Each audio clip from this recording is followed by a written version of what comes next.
everyone, and welcome to another episode of Coffee With. I'm your host, Christopher Evans. Today on Coffee With, it's a pleasure to welcome Dennis Wilke, president of Rosedale Technical College. How are you, Dennis? I'm great, Chris. Thanks for having me on. It's a pleasure to have you. I'm honored, honestly. I've seen the show online, and you've got some tremendous guests on the previous shows, so I hope I can keep up. So you're going to do great, and we're really pleased to have you. Great. So it sounds like it's been a pretty interesting couple of years for the college. In particular, you guys are enjoying record enrollment. Yeah, it's really going well. It's not true of every school in our industry, which it's exciting for us. In this business, it's about momentum.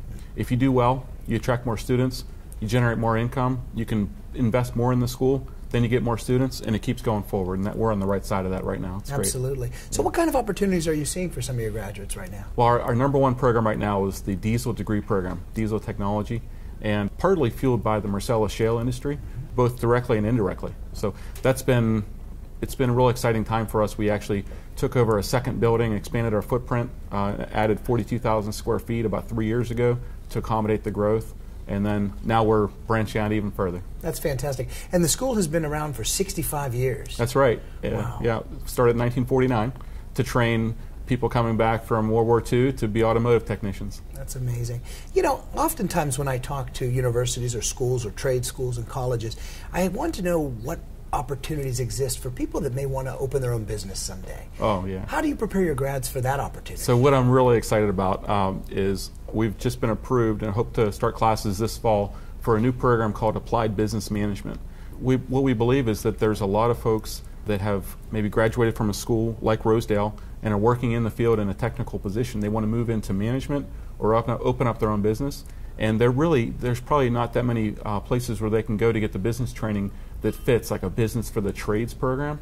So we're excited to start that up. It's going to be nights and weekends, almost like a graduate level program, because it's going to be people working in the field today that want to get into business. That's fantastic.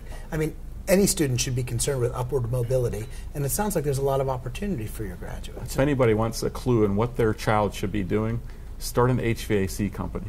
I'll tell you what, the way things are going, I think someone who owns their own plumbing business or electrician or HVAC business or auto shop, they're going to be making more than doctors someday. Yeah. And if you think about plumbing, that's kind of the same job as a doctor. Absolutely, I know. At least the vascular doctor. I know I can't do my own plumbing. I wouldn't even try, so it's great to have experts that do that. Yeah. I noticed in some of my research that you guys also have a particular way of helping veterans. And opportunities for veterans. Can you talk to us a little bit about? Well, we have a history there. Like I mentioned, the school was founded in part to help train the veterans coming back from the war to get into a career, and that's very true today. I would say between 10 and 18% of our students right now are veterans using veterans benefits. They're usually some of our top students, and we did an analysis about a year ago, and turned out the veterans graduation rate was about 10 points higher than our overall graduation rate. The job prospects for veterans that have the specific skills that they can learn at a school like Rosedale Tech, it's tremendous. It's really a great place to be. Dennis, has technology changed dramatically for the students? Is the role of technology changing how they approach these? You have no idea. Yeah. So let me ask you a question. If I was to ask you, name some of the most important tools that an automotive technician would need, what would you guess? Well, I could imagine there's a myriad of them. Pick one. You're going to say a wrench. Computer-aided design. Oh, see, I was hoping you'd say a wrench. But, I had an unfair advantage as I'm in technology. Yeah, okay. So you're ahead of the game. Most people think wrenches or hammers or chisels or whatever. No. The most important tool for an automotive technician, and really for everything that we teach, is the brain. What our employers are asking for is diagnosticians, people that can troubleshoot, figure out what's wrong, use their brain to figure out how to fix something, fix it right, and fix it in a concise time frame so they can provide value to the company. How's the college getting your message out to potential new enrollees? We recruited all the local high schools, and actually we've been recruiting, our footprint recruiting-wise has been dramatically increasing. We're going now to Philadelphia, Buffalo, Cincinnati, even though most of our students come from within 50, 60 miles of Pittsburgh, we're expanding that reach. We've even got a student from California that saw us on the web, so it's pretty exciting. So that's one way. Most of our students really, I would say the biggest lead source is referrals. Like I said earlier, if we do a good job, we'll get more students. Absolutely. Word of mouth and folks relying on the reputation of the school. Yeah, in addition to recruiting the high schools. And I'll tell you what, the web marketing has been a big plus for us. Absolutely. So the shale industry is obviously one hot industry here in the region. What other industries are you seeing some particular traction? Well, boy, our electrician program right now is really booming.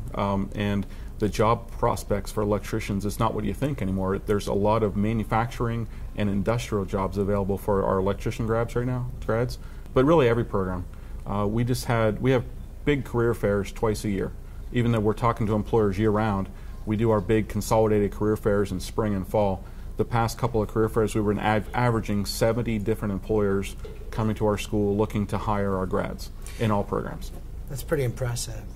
You're also involved with the Precision Manufacturing Institute. Can Right. you tell our viewers a little bit about that program? Sure, absolutely. So I'm the chairman of Precision Manufacturing Institute in Meadville, PA. I took that role August 2013.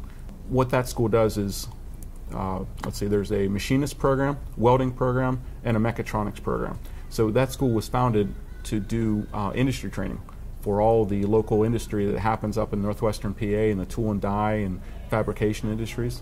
And since then, we've expanded our offerings to recruit for program students as well. So we do a lot of customized training there, as well as the overall traditional, school experience for the high school students. That's fantastic. So if our viewers would like to learn more about the program, where would you direct them? RosedaleTech.org. And check us out on the web. We're on Facebook, Twitter, you name it, we're all over the place. Well, Dennis, it sounds like a pretty exceptional time at Rosedale and a true opportunity for your students. So congratulations on your success. Thank you. Thanks for having me. We really appreciate you joining us. And thank you for joining us on Coffee With.